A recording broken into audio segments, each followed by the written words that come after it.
11 सितंबर को दिल्ली में जो है एक हमारा महाआंदोलन देखना। उसके बाद भी अगर सरकार नहीं मानी तो उसके बाद जो है जब सेशन चलेगा तब फिर आप एक हमारा महाआंदोलन देखना। अब हम चुप चुप नहीं बैठने वाले।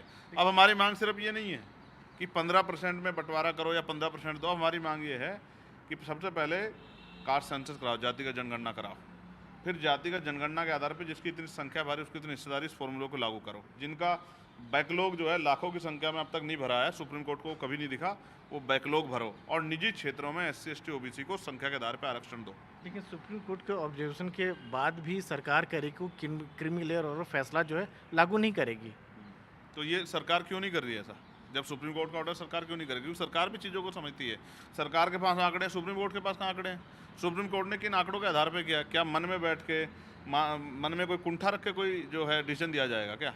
और फिर मैं आपसे कह रहा हूँ, चाहे सुप्रीम कोर्ट हो, चाहे प्राइम मिनिस्टर हो, कोई भी अगर कुछ भी फैसला आएगा किसी के विरोध में भी, तो वो सवाल जरूर पूछेगा। हम सवाल पूछ रहे हैं सर। मैं तो तब तक जब तक प्राइम मिनिस्टर आकर अपनी स्थिति स्पष्ट नहीं करेंगे तब तक मैं इस बात को मानने वाला नहीं हूँ, और वो भी मुंह से बोलने से नहीं, अध्यादेश लाके जब तक वो अपनी स्थिति स्पष्ट नहीं करेंगे।